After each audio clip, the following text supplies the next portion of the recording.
I'm going to guess we're all probably feeling it this morning, the end of daylight saving time. This can be, well, a miserable moment or a smooth series of changes, but it all depends on your tools for coping.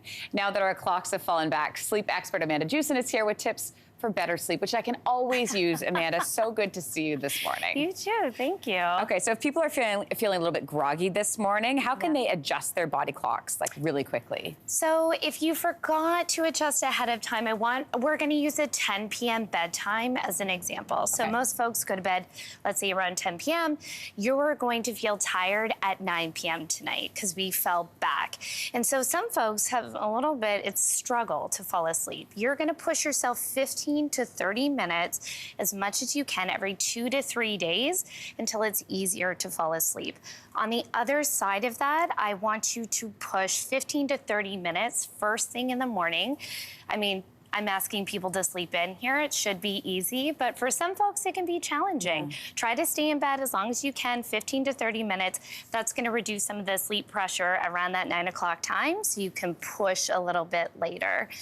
Finally, if you have kiddos, young kiddos, they didn't get the memo. So no, they did not. No. If they are getting up at 6 a.m. usually, now that's a 5 a.m. wake up, which is gross, and I'm sorry I said the word. But if you introduce an okay to wake clock, this is a visual cue that tells your child now it's okay to come outside.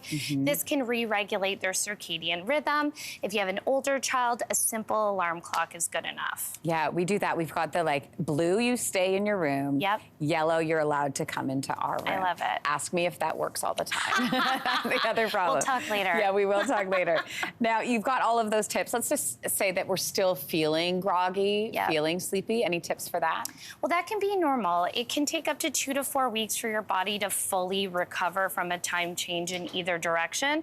We think an hour is no big deal, but it can be on the body.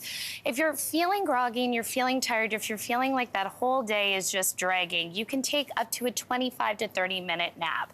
Now, it's really important that we don't go past the 30-minute time, because then we're getting into the deep part of our sleep cycle. So if we wake up, if someone wakes us up and we're in deep sleep, we're groggy, we don't feel refreshed. But if you can get into that light part of sleep, it's going to reduce your sleep pressure. You're gonna feel like $1,000,000. Yeah, it's so true. The other thing that I'm gonna ask people to do, and this can be hard, is to go to bed and wake up at the same times every day, even on the weekend. That is going to train your body to fall asleep easily and wake up at the right times. On the weekend's tough, though. I know. Yeah. I like to have fun on the weekend. I get excited that I can stay up past 9 o'clock. Yes, and you must do it every time. I do, but I still wake up at 3:45. Anything we should absolutely avoid when we're trying to adjust our clocks? Yeah, you know, you often hear when you're hearing about how do I sleep better, how do I sleep better, people will often say meditate or relax. I would absolutely avoid any meditation or naps later in the afternoon and into the evening. So if you really get into your meditative state and you're in the zone, you may actually be reducing some of that sleep drive or sleep pressure. And so if you are, you know, falling asleep and getting a little bit dozy and then you're trying to fall asleep, that's going to be really challenging. So I would put that into your daytime routine instead. And as a family, is there a collective thing we can do? Oh my gosh, there's so much. Now, the first one I'm gonna say everyone hates me for, but you really want to remove screens before bed. I know, I'm sorry I said it, but it really is. The blue light from our screens or tablets or phones, it mimics the sun. So it literally tells our brains, it's sun, let's get up. You also, I mean, it's relatively light right now, but when I wake up in the morning, it is the middle of the night, or my body thinks it is.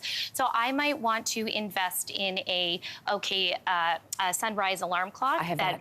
It's the best. It's the best. They rise like the sun. There's no loud noises. It's I have literally birds chirping, a dream. Amanda. That's what I wake up to. It's the best. Yeah, it's really great. Best. Another tip that families can use is go outside. Get a lot of outside sunlight on your face. There's a lot of evidence behind this. We struggle in the winter. It's dark at night. It's dark in the morning. But if we go outside and experience actual sunlight, this can really regulate the body clock and regulate our circadian rhythms.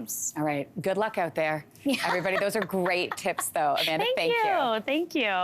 Hey, thanks for watching. If you liked this, be sure to subscribe here, or you can check out more Your Morning videos right here.